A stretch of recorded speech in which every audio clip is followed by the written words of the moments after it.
Hello, everyone. It is Tuesday when we meet with different artists and practitioners and psychics and things like that. And we're really excited today to have Verone Bright here. Now, I've been knowing Verone for years on Facebook, and Verone is partnered up with somebody I know in personally, but I've never actually met Verone. So, we wanted to bring them, her, them, they, I don't know what your pronouns are, but bring you on the show. Yeah, well, I'm happy to be here, Okay, cool. and I'm happy to meet you for the first time. I know, right? It's kind of you've always been really cool on Facebook and just you seem pretty social media savvy. Do you like social media?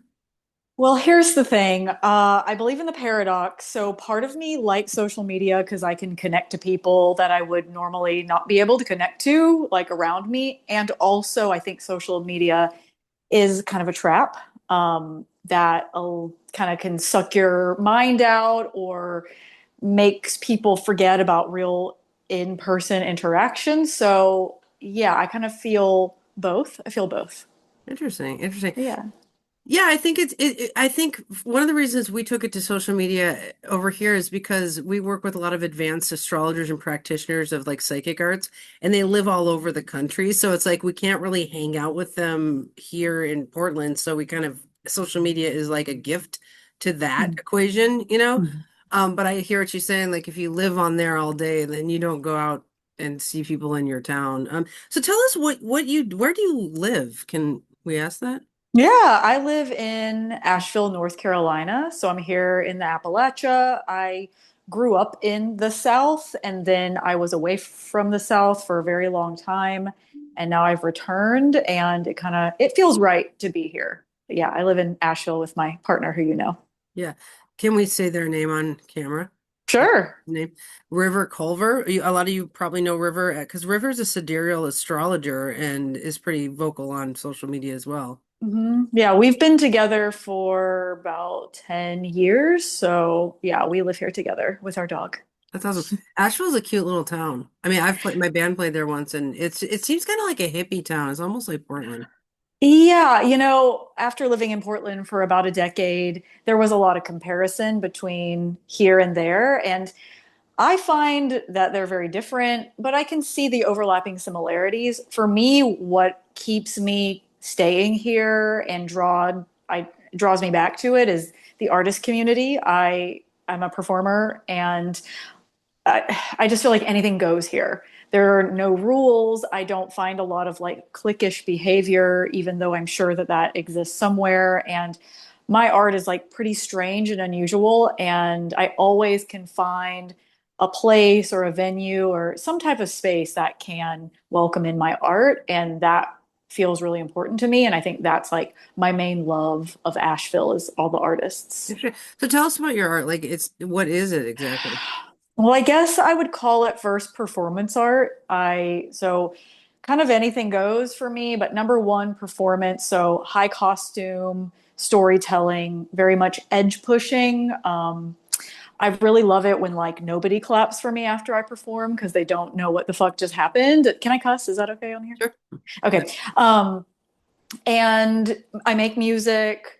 Yeah, I've been a part of like different freak shows and I do some like sideshow, but mostly it's like performance art and music and yeah, kind of a bit of art installation all together. Yeah. Okay.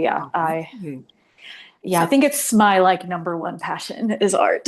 interesting. Yeah, art is so Yeah. fun. It's such a fun way to connect with people because it's like conceptual and it gets in their mind and their heart. It's in some ways like art is like hugging somebody from far away. In some ways, it's like emotional, you know?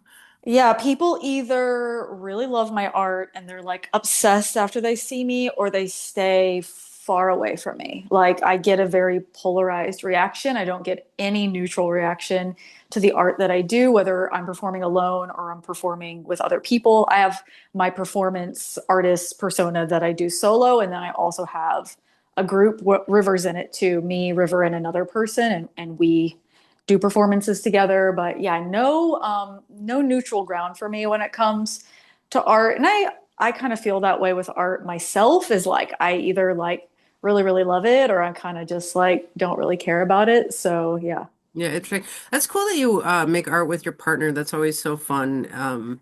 It's a fun way like I always say like I have crushes on projects, not people, because I'm like so old. And it's like, Well, yeah, I mean, the same creative forces that we would use to like fall in love with somebody is the same kind of creative energy that we're using to make art. So it is like, you do fall in love with the projects. yeah, yeah, it's true. I love it. I love that you say that. Like a lot of people are like, "We have a honeymoon phase and then it goes away." And it's like, well, you can recreate that through projects and art over and over again, I would say. But Yeah, definitely. Well, River and I are about to do an immersive haunted house together in Asheville. We did it last year right after the hurricane. We were a part of this group and it was so amazing. We really like went there as far as like we were the room that everyone was like, this is the scary room. And I'm like, well, we're in a haunted house. So like, yeah, but we're about to do that again because October is just like a full month for artists. And it is fun to do that with your partner because even River, after being together for so long, River really surprised me. I was like, oh, we're bringing that. Okay, cool. I remember, no, we want to hear about your sun, moon, and rising, everything, but I remember when I saw your chart years ago, I just remember an extremely large Scorpio imprint, like maybe rising, and there's a few planets in there. Well, okay, so I only look at my sidereal chart. So Okay. my tropical chart, I'm almost at this point have almost forgotten. Like, and I'm not here to say like right, wrong, this, that. At some point, I think I'm a person that like on some level, maybe nothing really matters. I'm a paradox person. I can hold many different opposing concepts at once. I feel like it excites me. And so do you want me to tell you my sun, moon, and rising based out of what I Sure. look at? Yeah, Okay. tell us. I mean, we can handle a sidereal astrologer, I think. It's a Yeah. little edge play, but I think we can do it. Well, okay. Well, I'm bringing a little kink here. So, and I will say before I even say this, my main focus isn't astrology when it comes to like my work that I do in the world. It's helping people remember their like original self and original soul past all of the programming, conditioning, lies, trauma, looping, etc. So like astrology is a tool that I use, but I don't need to like overly identify with it. So with Okay. that said, my sun is Leo, my rising is Virgo, and my moon is right on the cusp of Pisces and Aquarius. Okay, and that's in sidereal. Yeah. Okay, okay, interesting. Okay, well, you are speaking to a bunch of astrologers, so that was for them. That was not Yeah. for you. Yeah. Um, so tell us, like, okay, I know, so I want to hear more about the work that you just said, but you're also an acupuncturist, right? Yes, I am a licensed acupuncturist here in Asheville. Um, I I feel like I use acupuncture way more in theory than I do in practice. Like I utilize it some, but I've moved most of my work remotely. Like I work probably 95% of the time remotely. I think that that could be subject to shift. I'm currently working on possibly doing like a community acupuncture setting here, but I had an office, and then when the hurricane happened, it like went away. And before I ran and just got another office, I've been really tuning into like what's right for me and what I want. And I really want something that's more art focused. So, acupuncture and that type of medicine, but also with art. So I've been waiting for the right space to show up. So I've kind of been on a hiatus from taking any in-person patients or clients for the last year. Interesting. So how do you do acupuncture online, or are you saying that you do other stuff instead of acupuncture? Well, okay, so let me see how to describe it. Like I utilize acupuncture as the theory, like the basis theories of like yin and yang and restoring that balance. For me, it's like very much that paradox energy. There's yang and yin, and there's yin and yang, and they are always shifting into one another. They're not separate. So like the two are always the one. And for me, I can break that down into anything, like anything in life.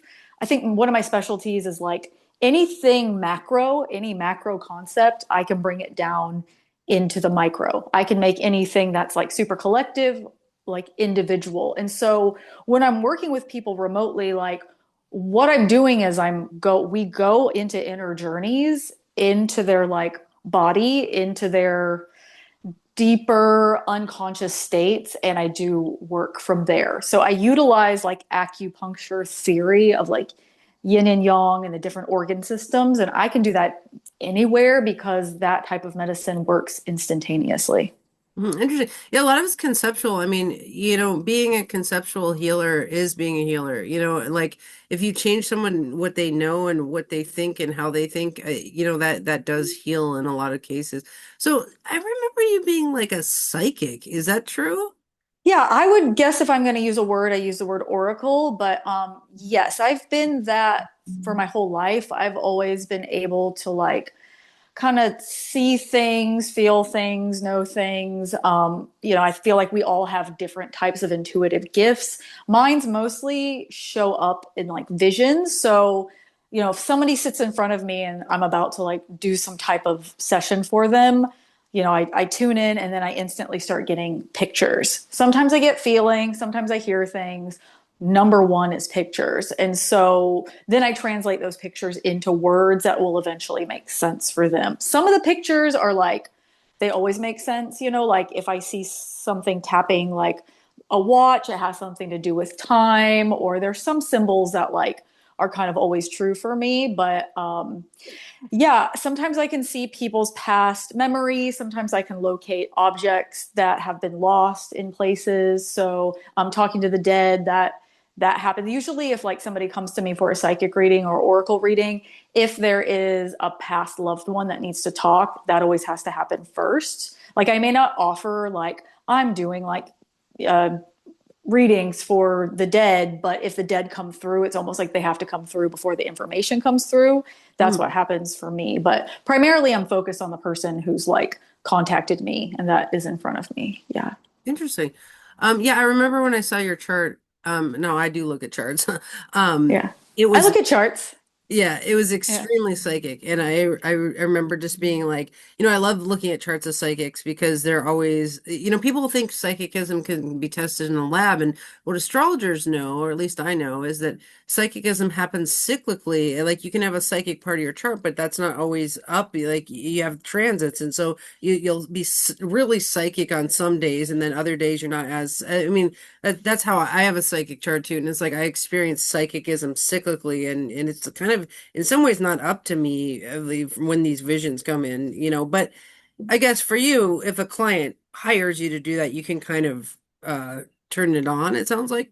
Yeah, I mean, like when I'm going to the grocery store, I'm not going to be like reading everybody. First of all, I don't want to, and it takes energy, Like But if the somebody, New York psychic lady, she just like does that to everyone so bad. I mean, gosh. oh, like yeah, I know who you're talking about. I'm not going to do that just because, first of all, like, number one, I don't care and it's not my business. And like, and I'm not, that's just an energy drain for me and also like non-consensual. But yeah, if somebody comes to me, it's best to be like well rested, hydrated, and fed. Like that's going to make a huge difference. But that's true for performance in any way. Like you don't want to show up to a test and be exhausted and starving and dehydrated. That's going to make you not perform as well. So as long as I'm like a good conduit, like I'm able to tune in. I mean, if the collective consciousness is here for all of us, then like it's kind of just like pulling down files and reading them and then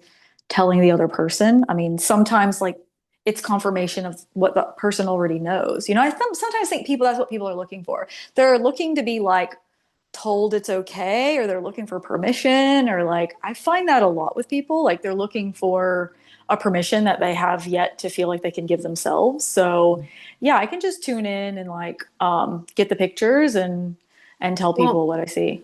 okay, so I have to talk for a sec here, which is that okay, what I think the strength of psychic information or like visions or pictures is like okay, in sign language interpreting, we know that there's these different kind of texts. There's linear text and poetic text. And like linear text sends over one picture that most people get the same picture. Like if I said 1 + 1 = 2, like you'd probably get the same picture. Maybe yours is written on a chalkboard and mine is like on a whiteboard. I don't know. But Mhm. we would see that. But if I sent you a poetic picture, like a bird has landed on the beach, blah, blah, blah, blah, blah. The strength of psychic information is it's poetic, it's not linear. And so the person can then write stories about what that means for them, or like it's like even if psychicism isn't correct per se, I think it's highly useful in the human experience, you know. So Yeah, and I would find myself to be quite a poetic person, like even like writing. I really like that. I love like metaphors and storytelling. So yeah, I find that to be pretty true. I mean, there are times where it's been like fairly direct, like very direct messages to people, but not every single time. And I think that it is about like what people extrapolate from the messages that they're being given. Because anytime somebody comes to an oracle or a psychic or an astrologer, they're looking for something. It's like they're looking for something that they feel that they can't find on their own, or they're curious, but still, yeah. that's still them looking for something. Yeah, interesting. Yeah, I guess that's where like oracles and astrologers are a little bit similar, and maybe where you and River kind of overlap is that people consult you for life path questions, or it's like people need content creation for the next part of their life from that process or something, you know. Yeah, I think that goes back to just like, I think people are looking to have that confirmation. Like, am I doing the right thing? Am I on the right path? What is next? Like, where are my strengths? Where are my weaknesses? I think a lot of people probably have very similar questions, even if we say them in different ways. But I think everyone's looking for some type of clarity that they feel like they don't necessarily have in that moment, or, you know, yeah, maybe that's all I have to say about that. So it sounds like in general, and I want to go back more to your other work. In general, it's like you're kind of a consultant in a lot of ways, whether it be psychic information or this like other modalities that you use. Is Yeah, that? I guess I haven't used that word before, but I would say that that feels true. To not get too far out, but I am far out, so I guess that's like hard not to. We came into this world and this world already existed. Like our souls came into a pre-constructed reality, and this reality we did not create it. So we were imprinted with a lot of things that really like aren't true. And most people take those non-truths and they just keep repeating them forever and ever and ever and ever and ever until they realize, hey, that's not true. So yeah, I definitely do a consult with people to be like, hey, this is actually not true. It's something that you are like lugging around. And there's not actually a lot you need to figure out about it. You need to like start separating yourself from it. So that's like a huge part of like the work that I do. I'm trying not to use the word work that much anymore because it feels like tiresome to me. But right. If you call it play, then people might think you're not taking it Well, maybe seriously. like creation. I've been trying to use the word creation more. Yeah. So that's really like a huge thing. I use all these different tools, like astrology is a tool, oracular arts is a tool, yeah, acupuncture is a tool. All these things are like tools in my toolbox.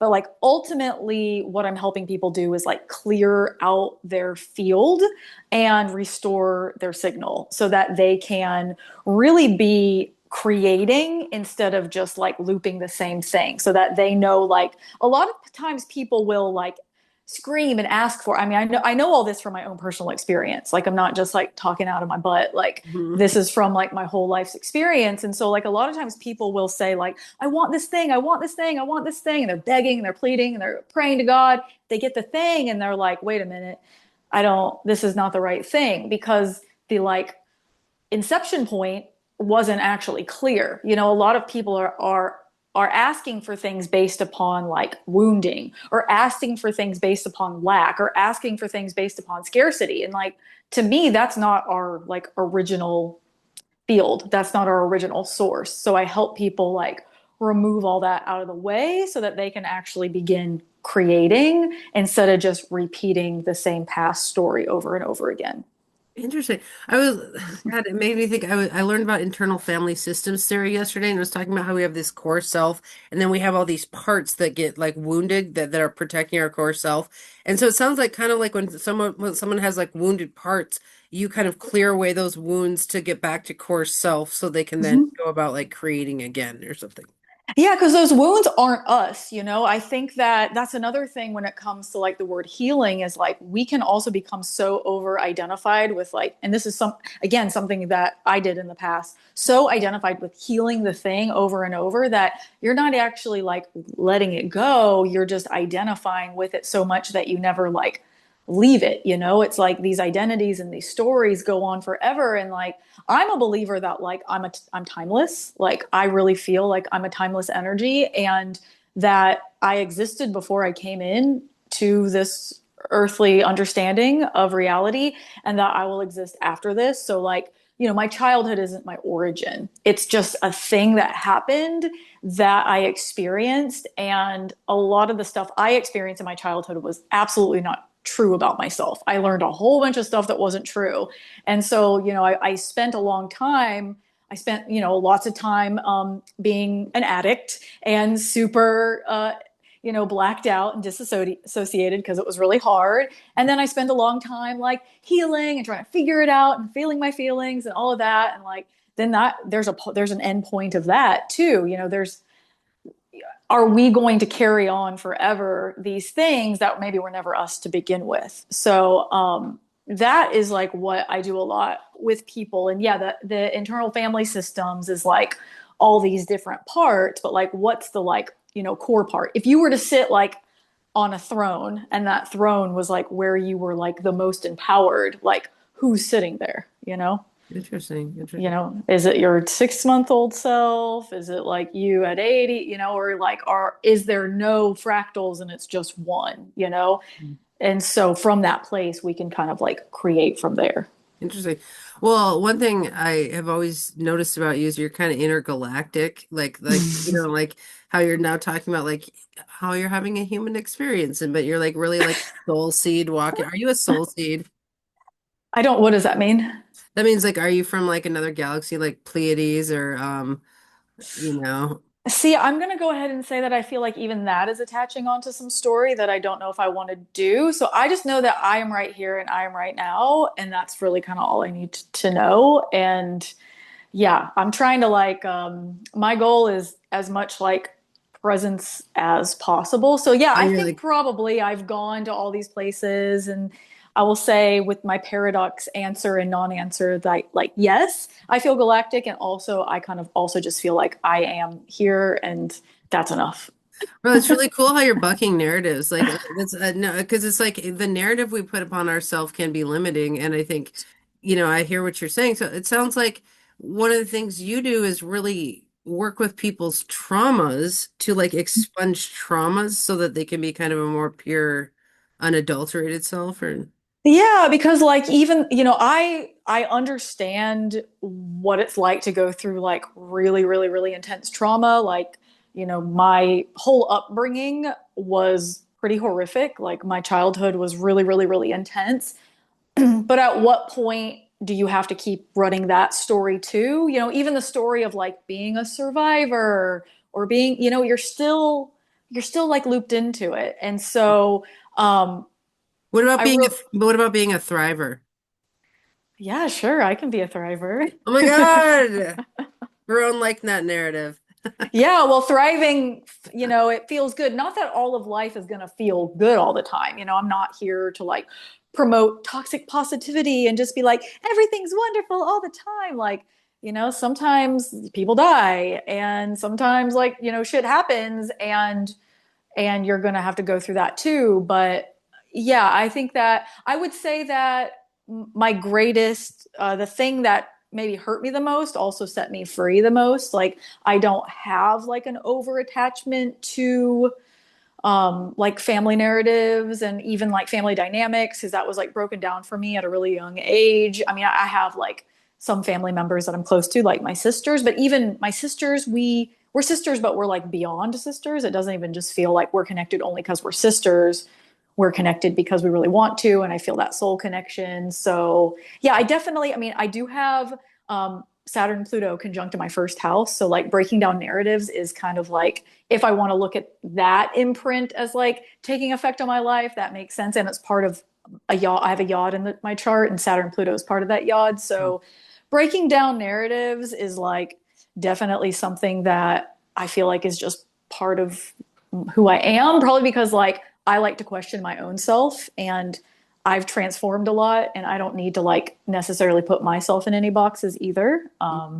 Well, I find I really find it refreshing how you're not limited by the family dynamics layer. Like in real ancient Greek astrology, we look at like four influences on a growing creature, which is we look at like your genetics, then your culture and your climate, which your family dynamics layer kind of come in there, and then your chart, right? But it's like a lot of people trip on this family dynamic layer. Like they just think that like everything that happened in their childhood is like everything. And I'm like, well, you got your chart going. Like Nikki Sixx from Motley Crue would like blame his mom after he like burned people up in elevators. And I'm like, I'm sorry, but your chart is bananas at the 19th degree. And like that is you, that is not your freaking mom. You know what I mean?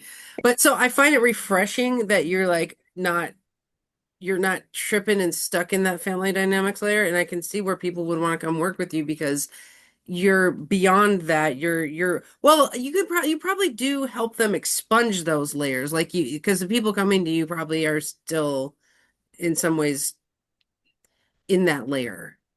Well, yeah, and that's where like when I take people, because I can have conversations like this, and this is kind of like, part of session work with clients that come to me, but also I take them into, I've got specific locations that I take people to where we do like inner work that is more kind of like deeper or unconscious or kind of unknown. It's I guess it's kind of like a meditative journey, or some people have said it's kind of like shamanic journeying, even though I don't really use these words. But we are able to go in and do things. For example, I'll give you an example. I had a client last week. We were working with like the waters of her body, and I took her deep into this place where we kind of like fix different piping. So I'm there with them. My eyes are closed, where I'm there with them. And when she came to the session, her ankles were completely like swollen with like edema, and after the session they had totally gone back to normal. So Oh it my does have God. a physical effect too, and I realized I could do this because I did this to myself. Like, I've healed things overnight, and I don't make guarantees, but I do make promises that I'm going to show up the best that I possibly can. So I know that this like deeper, call it energy work or like rendering of your field and restoring, balance and restoring your signal, you're able to have a physiological response, and since I have studied the body, I do also know a lot about like the physical, like manifest body too. So, I've been like just weaving my tapestry together to like understand kind of what is happening here. Yeah. There's Well, so much happening, and it's like, what's really happening here? Well, it seems like the first and foremost, you're a healer.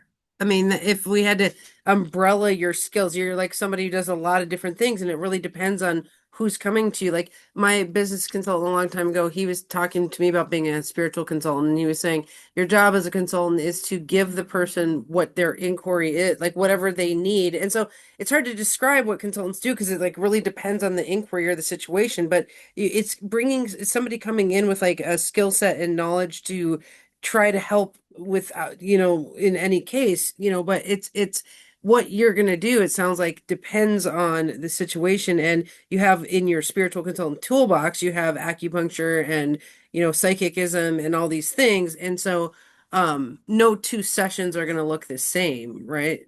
No way. It's not possible for any session to look the same because people come with all different, types of things. Even if there's like overlap sometimes or I see similarities, it's always going to look different. Especially when people come and work with me. Like I offer a mentorship program, and like when people come and work with me for an extended period of time, like it's always going to look different, even if I have like an overall structure or boundary of what that like 10-week period looks like working with me. It's always going to look different because every person is different, everybody's needs are different. And so it's I like the word consultant. I've never really thought about that, but now you've got like my Yeah. gears turning. Well, I think it's really important because a lot of people, okay, so think that like what you're doing is like a lot like counseling. But the thing is uh, okay, I like people who are not trained counselors who basically do this kind of shamanic, like more intergalactic thing Mhm. because you're rogue. Like you don't have to follow the rules of like the Counseling Federation of America, whatever. You can just be kind of rogue. And I think it's like being a rogue scholar, which has you can do things as a rogue scholar that you cannot do as a scholar in the enmeshed in the university system, you know? Yeah, as somebody who went, I went to a lot of college and I just wouldn't recommend. That's how I feel about college. I feel like yeah, I don't like rules. Like the only rules that I feel like I enjoy following are the rules of the road, just because like if not, like people wreck or whatever. But yeah, I definitely feel rogue in the ways that, we are just limited by like a lot of these rules and things have become so specialized that they are completely fractured away. It's like this is why people like bounce around the medical, the Western medical system. They're going to this person, this person, this person, this person, and no one's seeing them as like a whole being. They're just bouncing around from this to this to this. And like, because I've studied like the microbiology and literally like cosmology, it's easy for me to, and I've experienced, I would say like maybe like a higher level of trauma than maybe like an average person. Not that it's a competition, but like I can see like larger thing. Like it's people can just be like, these are my problems, like say all this stuff. And then I'm like, oh, I can actually understand what like the core pain is underneath. I can see how all of that connects together. They're not actually like 10 issues, they're one issue. And so instead of like following it around forever and taking like 10 years in, counseling or wherever to like figure out like what the problem is, I can like figure it out pretty soon because there's all these like undercurrents that are pretty easy for me to see. Yeah, yeah, totally. I love being rogue as an astrologer. Like if somebody, let's say somebody's in a bad relationship, like I don't talk nicely to them. I'll be like, that person needs to, like I mean, I'm just kind of like a rocker about everything, and it's like if I was like a counselor doing my job, like I would have to be a lot more. So I can kind of see that with your personality is that you're a little bit like rah, or like it's like just like let me at it, whatever it is, kind of thing. Yeah. And I think the feedback I get the most from people is they're always like, I feel seen for the first time. Because a lot of times people just need to be witnessed without somebody like, you know, being like, oh, that's weird or that's too much or like that's really intense. And that they really feel like heard. And like I feel like a lot of trust is there with people because like and a lot of times when people come to me, I can understand because I'm never going to say I've gone through what other people have gone through. That's not possible, but I do understand like really high levels of trauma and what it can do to a person's body, what it can do to someone's life, what it can do to like your soul state, and how to actually like unravel from all of that, kind of no matter what it is. Interesting. Well, if you think about like in AA and recovery systems, people are sponsors, like which they Mhm. help people a lot, and they're not trained as counselors. They're just a person trying. So it's like it's like a person Yeah. trying. There's something to be said for that. But So aren't we all just people trying? some of us are trying really hard. Like I don't know. Even if you go to school and learn something, you're still a person trying. I think this is why I don't really love hierarchies very much. Like, if you've got this like piece of paper and lab coat, like now you have it all figured out. Or if you've got like, $10 million house, you've got it all figured out. Because on some level, we're all here, trying on some level. Yeah, interesting. So, curious, how do you consult or consider chakras in your work? Yeah. Oh, yeah. I work with chakras. Yes, I definitely work with chakras, and I feel like there's a lot of like areas, like the chakra areas can relate to different organs and core wounds. So I do work with chakras. Yeah. Yes. Okay. So, are you a psychic who can kind of like, do you see pictures of chakras when the person's talking to you, or do you just like theoretically know like they can't speak their truth? That must be the throat chakra. Like, is it more like theoretical for you, or is it like a psychic thing? I'm gonna say it's both. So like I also get like physiological sensations in my body. So say somebody has something going on with their throat, I may like have a cough all morning long, or I may like my throat may feel tense, or I think because I know about the different like core wounds and like corresponding chakras, like I'm not going to see like, I mean, I could, but I wouldn't say that like that's normal for me to like see a bright red glowing root chakra or something. I'm going to see more of like how people feel restricted. So it's more kind of like personalized. I think the information comes in a bit more personalized. Okay, interesting. And then do you know what dermatomes are? Yeah, yeah, yeah. I love dermatomes. Just the number one reason I love dermatomes is to calm the nervous system and reprogram the your brain because you know every dermatome is like it's all in your skin, so every dermatome is connected to a cranial nerve, and so like literally if you just like rub your skin, if you're like kind of having a meltdown, that is like a complete like nervous system neural pathway like reprogrammer.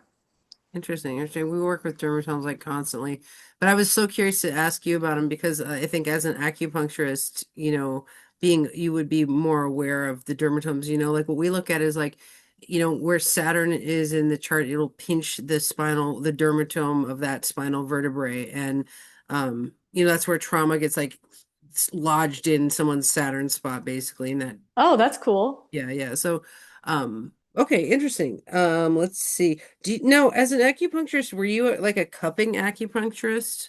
Yeah, I actually studied when I was in school. I studied with this indigenous woman in North Portland, and she primarily just did cupping. So yes, I did a lot of cupping, and I do cupping. Yes, I think cupping. I love the fire cups. I know a lot of people have moved more to like the suction cup and like the machines, but I kind of feel like I'm a traditionalist, probably because I love fire. I love the fire. I still use fire cups now. Interesting. Yeah, I would love her name because we have a lot of clients who need to be cupped just to break up certain things in their chart or pull out red of Mars energy or whatever. But I don't really have a cupper. But you live in Asheville, so. Yeah, I don't know if I even remember her name, but if I can locate her, I'll share her information with you. Okay, cool. Good. Okay, let's see. So those actually were a lot of my questions because I thought you were more of an acupuncturist than what you do, but now I've discovered all this. But what do you want us to know about you? Okay. Well, you know, this is the part of me that it's a rogue. I did go to school for acupuncture. My whole entire 30s was like, I went to OCOM, I took my boards, I do all that. I have my license. It's not that I don't practice. I do practice, but I would say that I'm not just like an acupuncturist in an office. Like if I'm going to use acupuncture, it's going to be in conjunction with other modalities, with other things, with other like journeys. I haven't had an office in person and I'm waiting for like my perfect studio, like private studio space. And yeah, almost all of my work is remote. And I think you asked me the question before about social media. Like I do love being able to connect with everybody and anybody over the globe. Like, you know, we wouldn't be able to do this right now if there wasn't for some type of social media or internet. So I do love that. I love that aspect, and I do love working from home. And in my free time, I mostly in person work on my art. But yes, acupuncture is still like a deep part of my practice, even if I'm just using like the acupuncture theory or going in kind of energetically. Interesting. Okay, I have to ask you this because I'm a business nerd and I'm like an entrepreneur nerd. Okay, so you're obviously an entrepreneur, which I love about you. Mhm. Like I've been watching you run your business for years and like I'm just like, yeah, sister, because like I don't know, like I love people with businesses, especially what we do, that kind of client-based, like one-off, like I hate to use word consulting again, but it's the closest thing I know of what you do. But it's like, what is your process for client acquisition? I'm just curious, literally.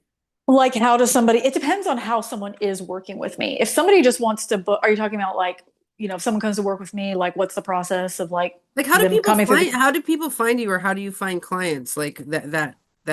I mean, a lot on social media, like a lot on social media and a lot from referrals. Like, I think that my return rate for client is very, very high. And so a lot of return clients and then a lot of referrals and then also social media. So that's, I think, how people come to me the most is like, so for me to say like my relationship with social media, like on one hand, I've got to have boundaries with it, but on the other hand, it has allowed me to connect with a whole bunch of people all around that Yeah. work with me that I would never have known.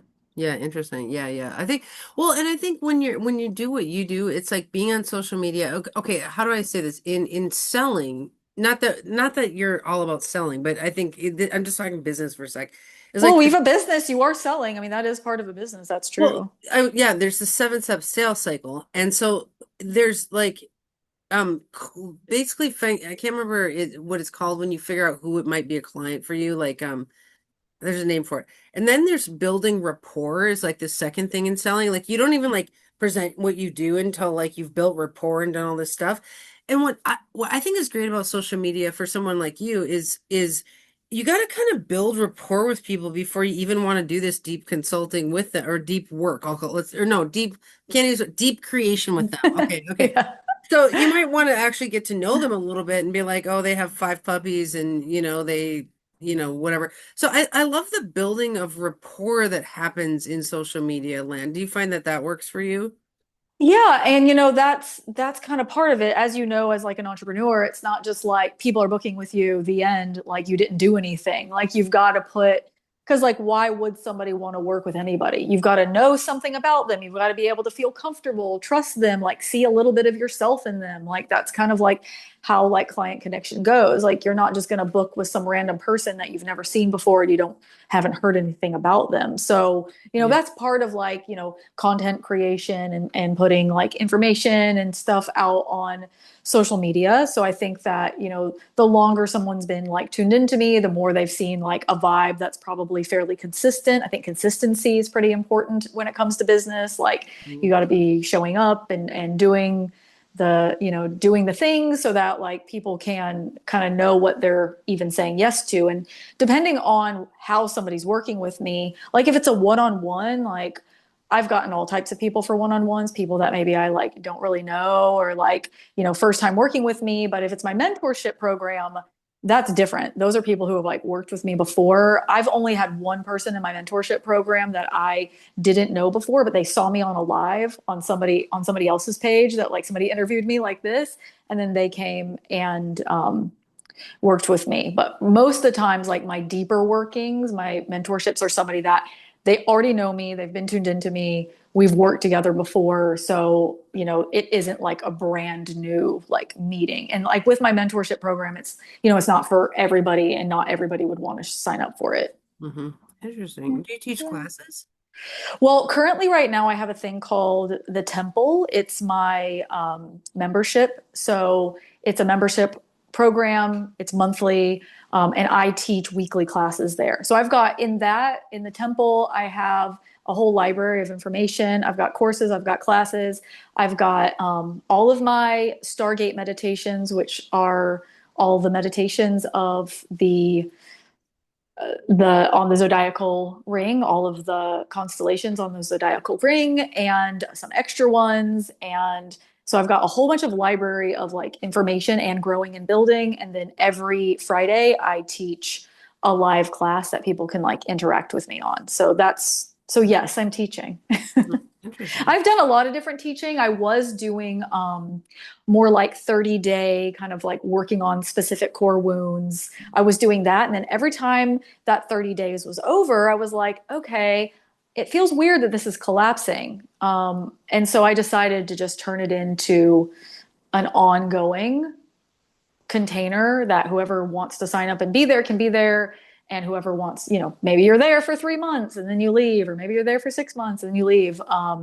So I've got that going on. I've kind of been like narrowing all of my offers into just a few things. Interesting. Yeah. In the book Yourself Solid, they say you're always supposed to have somewhere that people can go. Like somebody that once a week thing is like that place you can always filter people into if they, it's like but I think if you provide like too many things, people get overwhelmed. So it's like this Well, dance. yeah, it's like going to the grocery store. If you've got like, like 50 choices for ketchup, you're going to be standing there like forever being like, oh, I don't know. Then you get exhausted and then you get, then you end up not making a choice at all. So I'm like, okay, if you want to book on one-on-one with me, you can. If you want to talk to me about my mentorship, you can. And if you're just wanting to like come in and like be a part of a group, you can do that. So, I've got a course that I'm working on right now too. So I'll have that probably. I'm thinking probably like within the next 2 months, I'll be done with that and I'll have that offer out. So yeah. Nice, nice. Yeah. Well, it's really good to get to know you and kind of what you do. I think it's you got a really good like whole structure and model going on for what you do. Like I think it seems like you're very accessible to people. Like if they want to find you, they definitely can. So tell me, well, anyways, that I'm out of questions. Do you have anything else before we tell people how to find you and all that kind of stuff? I guess for whoever's listening, I just want to like put the message out there that like there's nothing wrong with you. You're not broken. You're not bad. You're not wrong. There's been a lot of shit that's been put on the human and put on our souls. And I think one of my biggest passions here, I don't even want to say it's like a mission because missions almost make you feel like if you don't accomplish them, you could fail them. Is that I really believe that I'm here to like send out the signal and the voice to remind people that they're like fucking awesome and this is our world and that we can create whatever we want. And, the more that we tune in to like what we want and what we're here to create and like push out all that shit that like was never ours in the first place, the things that we like never agreed on in the first place, I do believe that each one of us has the power to like step into and activate like our creative center, our creative power. And yeah, maybe that's, I really love like empowerment. I feel like that's like my biggest, and that the empowerment isn't something that we're like searching for. Like we're not lost. We've just been kind of buried under a whole bunch of crap for like way too long. So like I like to dig people up and resurrect them from the crap that has been keeping them feeling trapped. That's Yeah. awesome. That's Yeah. well, it's so transformational. I feel like you're a very transformation person and it almost feels a little mega manifestation to me. It's like can you get people like thriving and living their best self and all that kind of stuff. So Yeah. And even our best self, or just living, let be accepting who you are right here and right now, like not even necessarily having to strive for like something better or something more, like letting yourself really settle into that now and know that like you can radiate out from that place. I think as a recovering perfectionist and overachiever, like there was a point that I got to that I'm like, wait, why am I doing this? And who am I doing this for? Like, that the arrival point, like, is the arrival point like out there or was the arrival point like always right here? And so I think that, we really have so much more dynamic power than like we even like can imagine. And I really, that excites me. And are yeah. you a manifestation person? Like I yeah. mean, I would say probably like no, but also may. I mean, I guess what's the definition of the manifestation? Well, just in manifestation theory, we look a lot into like visioning your future, visioning your next steps, like sending out visions of what you want, things like that. But I mean, I think that I have done that, but I feel more like I want to feel it right here and right now and let it kind of emanate out from that space. I'm not saying that like I haven't had like really horrible days or hard days or I don't have challenging feelings or whatever, but like instead of being like sending it out outside of me, mhm. more like it's right here and it's always been here the whole time and I'm just gonna like radiate from that place. Nice, nice. So maybe that's manifestation, but I'm not sure. Yeah. Well, it seems like you are helping people with their manifestation in as much as you're helping them get rid of blocks towards manifestation, like anything that's holding them down or they're buried under or, things like that. Like, and you're almost like cleanup crew before they go out manifesting. Well, yeah, like say for example, you have a piece of property and on that piece of property there are all these like structures that were built but you didn't build them. And you keep like fixing the window or like changing the wallpaper, getting new furniture or like whatever, but really like the buildings just need to go. It's like, the looping will continue happening as long as like the scaffolding is there. So like, if there's nothing to loop onto, almost like a receptor, if there's no receptor to hook onto, then eventually it kind of like dissolves. And a lot of times what we're doing, and I know this because this was what I was doing, is like you're just kind of looping in the same kind of like overarching like energetic architecture. It's like you think you've changed things because like you made it pretty. You think you changed things because like you cleaned the bathroom and like, you got a new couch, but really like you're still in the same house. So like for me is like I am about like dismantling like the architecture altogether that was like holding us in something that wasn't true to begin with. Interesting. Wow, you're a really smart and intergalactic person. I spend a lot of time alone. I think people think I'm like really, really, really social because when they talk to me, I'm like, blah, blah, blah. But I do spend a lot of time alone. It's like I need it. It's like I crave alone time like no other. And in that alone, Probably to make your art too. yeah, and just like, I have a practice every morning. I write in my journal. I like, I ask myself questions. I write. I ponder a lot. Like it's just I've always been kind of like philosophical and like and so yeah, in that time I feel like I always make space for that first. In my life, that comes first. Me being able to like really tune into me and stay connected to that, and then everything else kind of comes second.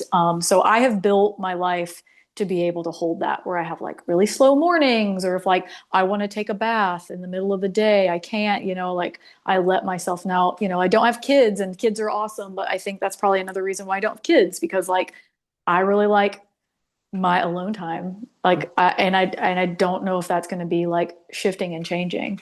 Yeah, interesting. Well, I think Yeah. artists especially do need time alone to downstim and really flow, be in the flow, you know. So, Yeah. Because you're an well, artist too, right?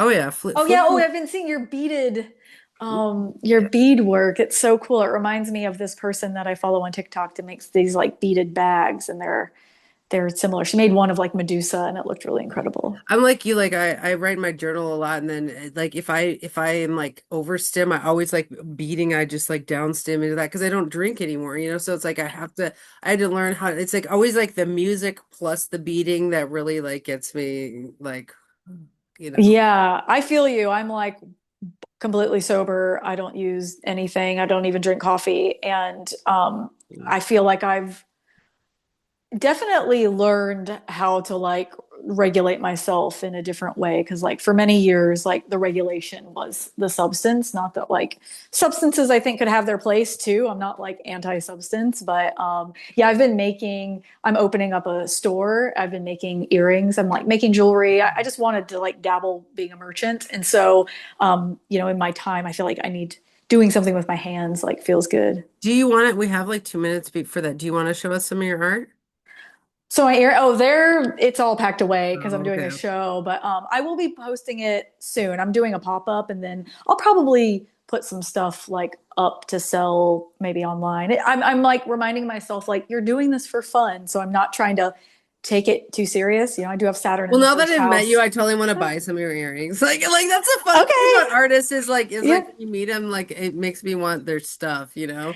Yeah, I'm gonna get into soldering soon. That's something that I really want to do. So I'm gonna start be making like some like I wanted to make some like big wild crazy earrings. So all the earrings I made are like very like big and like statement pieces. And I want to start making like necklaces. I've been designing some shirts, just something fun. It's like I'm holding space for people that are processing like heavy things. I'm like, I want to do something that's also just for fun, like my performance art is also just for fun, even if sometimes people maybe they It's didn't for have a fun. fun. It's fun.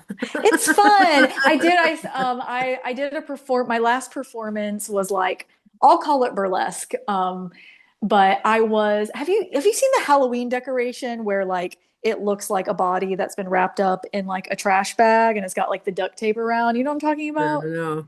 It sounds like Like a a mummy. Huh? Sounds like a Like a mummy? mummy. Okay, so like I was completely wrapped from head to toe in trash bags with like duct tape all like around like different parts. And then my friend drugged me on stage and I was completely limp. And this is how I do burlesque. And then eventually like my arm came out and then my body came out and I was like black drool and like I had like contacts in and people did not know what to expect, but that's how I interpret burlesque. That is hot, man. From a super Scorpio, I'm like the more zombies in the monitor, the better. So okay, Yeah. well, okay, we have 2 minutes of so enjoyed meeting you, Verone. Tell Yeah. people how they can find you to work with you, or Okay. Yeah, if to you to find me, you can follow me on Instagram at Starship Moonbeam. You can email me at veroneoracle at Gmail. You can go to my website at veroneoracleacupuncture.com, or you can find me on Facebook, Verone Bright. And yeah, maybe that's all. One of those ways you find me, I can direct you to if so you want to work with me. so just send me those all those links in an email, and I'll put them in the bottom of the video. So if anyone's listening and you want to work with Verone, which is probably so many people listening, because I even want to work with you, and I don't even have anything to work on. No, we all do. I'm just kidding, Well, but maybe you don't. Only you are the one that can answer that question. yeah. Like I already killed my trauma earlier today, but all right. So, but anyways, I am so thankful that you did this video. So now we know each other, and when we talk, I'll Yeah. be like that. What's up, Verone? Yeah. Yeah. Cool. Well, this was awesome. It was so nice meeting you, and thank you so much for having me on your show. Yeah. Say hello to River, please. I will. All right. Take Okay. care. Bye. Send me those links. Okay, I will.